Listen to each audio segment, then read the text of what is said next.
A very good afternoon to you. This is TV Sapienza on Star Times 2260. Today is Thursday, the 31st of July 2025. My name is Joe Igbo.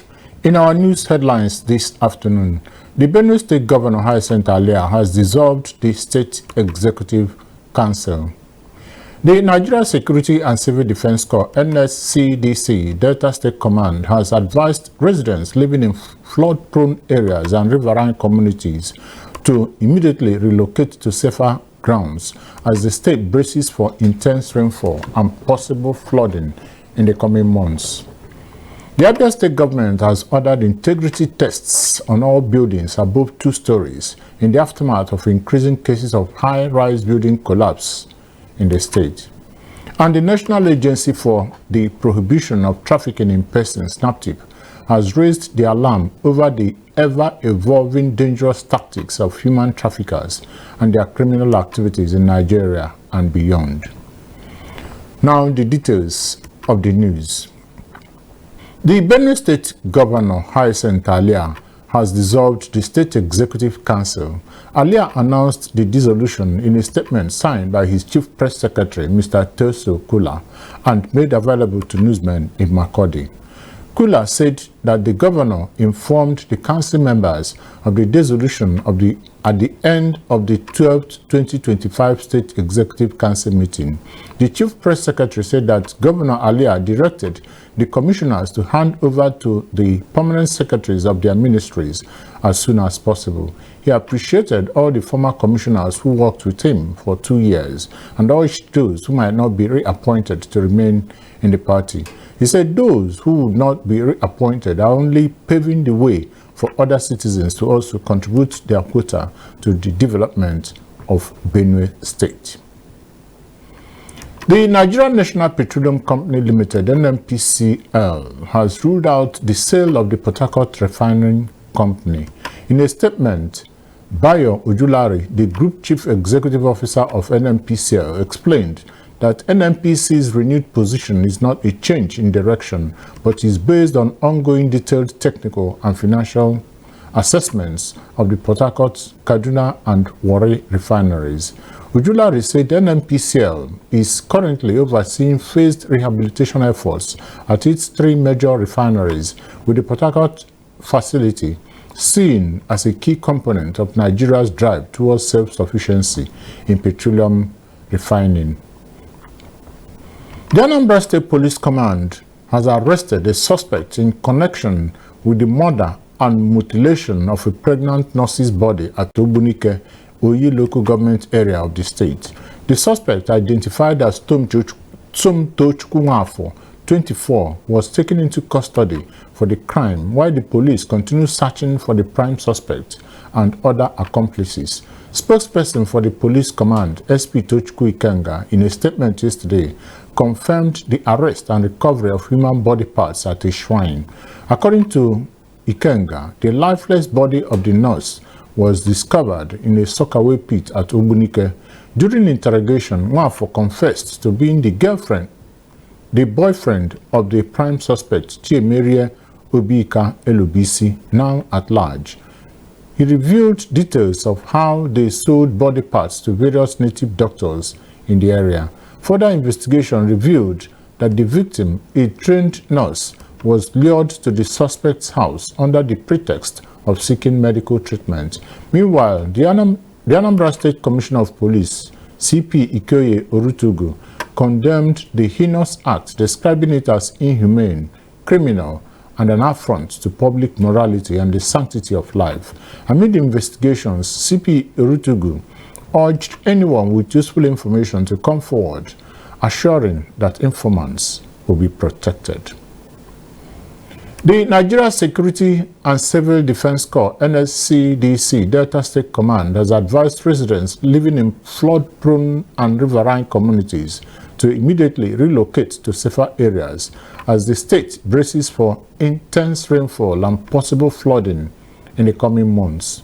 The advice comes amid growing concerns about the impact of climate change and the recurring threat of seasonal flooding in several parts of the country, including Delta State. Commandant of the Corps, Matthew Sunday Ovie, raised the concern on recent flood forecasts by the Nigeria Hydrological Services Agency, NISA. According to NISA, the months of September and October are projected to witness heavy rainfall and increased water levels, raising the likelihood of flooding across several low-lying communities in Delta State and other parts of the country.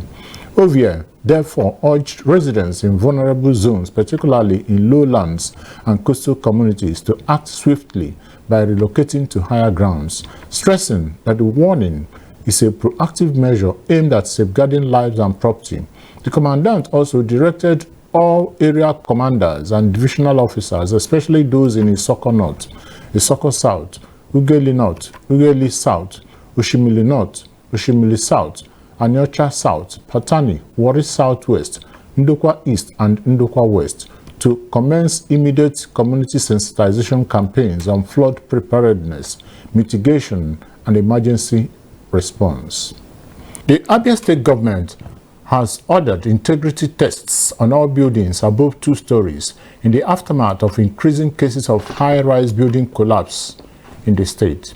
The Commissioner for Information, Prince Okekanu, disclosed this while briefing newsmen at the Government House, Umuahia, on the outcome of this week's Executive Council meeting, presided over by Governor Alex Oti. The Commissioner said the State Police Command has arrested the site engineer handling the uncompleted 3-story building that collapsed over the weekend in Umuahia and is currently assisting the police in their investigations. Speaking further, the General Manager of the Umuahia Capital Development Authority, UCDA, Kingsley Agomo, maintained that the government had sealed off the site and evacuated occupants from nearby buildings constructed by the same engineer. He also emphasized the need for compliance with approved building plans, warning that the Abia State Government has zero tolerance for professional misconduct and would sanction defaulters.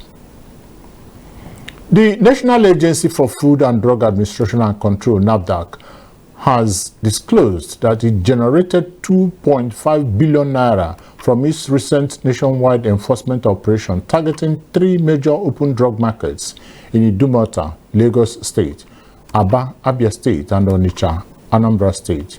The Director General of the agency, Professor Mojishola Adeyeye, who revealed this during a session before the House of Representatives Committee on Food and Drug Administration and Control, said the funds were fines collected from traders found guilty of selling fake or substandard drugs during recent enforcement actions in open markets across the country, while stressing that all funds were paid directly into NAFDAC's official account. She noted that 996 million naira was spent on enforcement operations, 159 million naira was borrowed from a donor grant, and 1.175 billion naira went to regulatory expenses.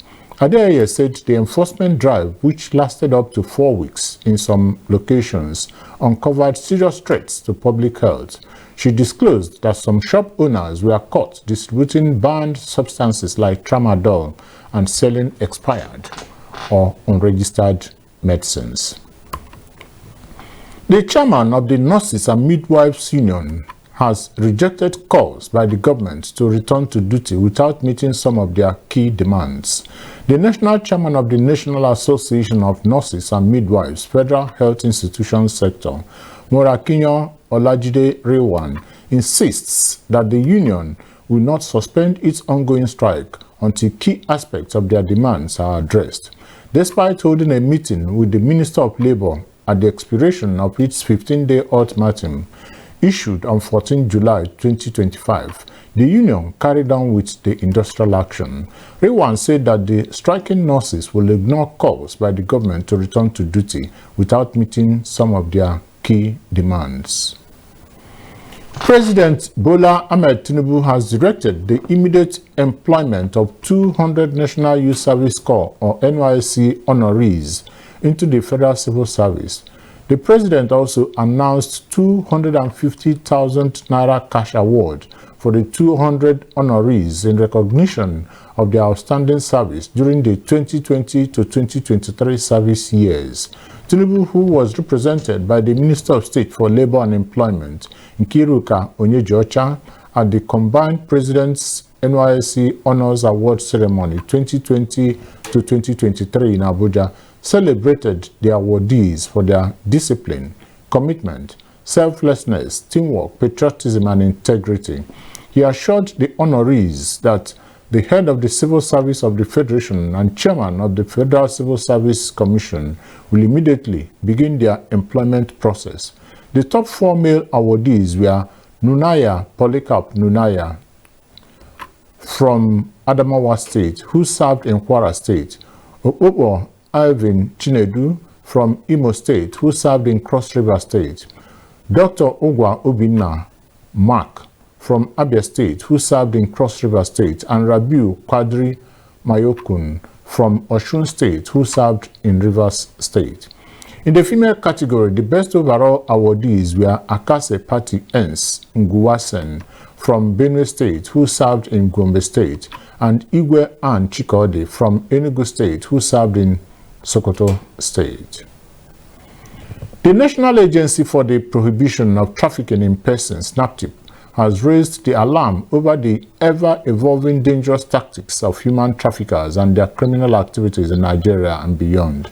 NAPTIP Director General Binta Adamu Bello raised the alarm at the 28th National Stakeholders Consultative Forum and Summit on Human Trafficking in Abuja yesterday. The NAPTIP boss disclosed that human traffickers now masquerade as international employers or academic recruiters, enticing young people from Nigeria with promises of lucrative employment or fully funded education abroad. Upon arrival in foreign countries, victims are stripped of their freedoms and subjected to forced labor or sexual exploitation. To end the Sapientia TV news at 1 p.m., a recap of the major headlines. The Benue State Governor Hyacinth Alia has dissolved the State Executive Council. The Nigeria Security and Civil Defense Corps (NSCDC) Delta State Command has advised residents living in flood-prone and riverine communities to immediately relocate to safer areas as the state braces for intense rainfall and possible flooding in the coming months. The Abia State Government has ordered integrity tests on all buildings above 2 stories in the aftermath of increasing cases of high-rise building collapse in the area. And finally, the National Agency for the Prohibition and Trafficking in Persons, NAPTIP, has raised the alarm over the ever-evolving dangerous tactics of human traffickers and their criminal activities in Nigeria and beyond. That was the Sapientia TV news at 1 p.m. On behalf of the editorial and technical crew, I am Joe Igbo. Good afternoon and thanks for choosing TV Sapientia.